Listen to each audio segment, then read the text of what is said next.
Hello, and welcome to Confero's Reporting at a Glance. My name is Paul Jacoby, and I'm the Data Services Manager here at Confero.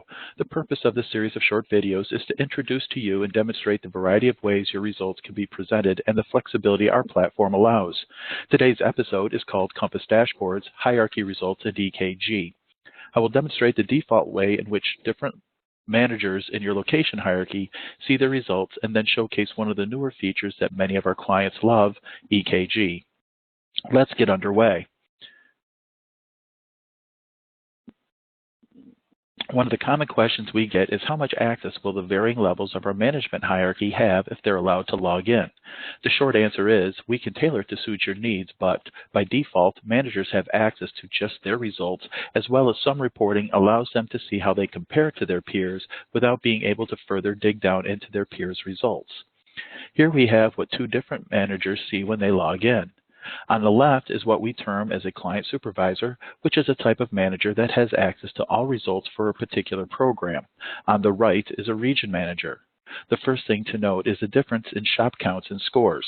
The client supervisor is seeing the results based on all 107 shops for January, while the region manager is seeing results just for his 9.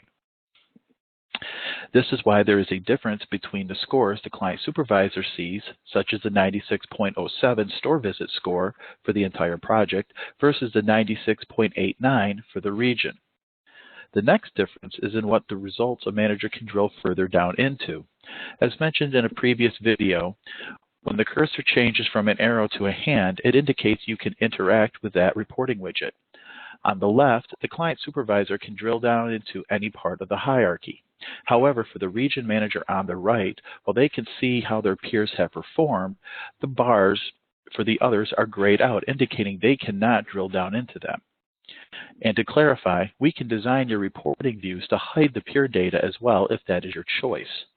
Now, on to one of the more popular new features, EKG. You will note that several of the reporting widgets on a dashboard have a small icon in the upper left that resembles a heart monitor or EKG. Clicking that will highlight the score areas in the widget a shade of yellow to indicate each EKG is active. Clicking now on one of the scores pops up a Behind the Numbers report. It indicates at the top what you're viewing results for, in this case, the entire company, and it details which questions were missed the most. It also tells the user who the bottom performing 5 units were and what questions those 5 units missed the most. Pressing the Escape key closes the pop-up. The results shown in the pop-up are based on the score clicked. If you pick something different, such as the Atlanta-Tallahassee region, the Behind the Numbers now tailors the results to just the data from that region. This makes this an ideal tool for your management team to see quickly what areas and units they need to focus on.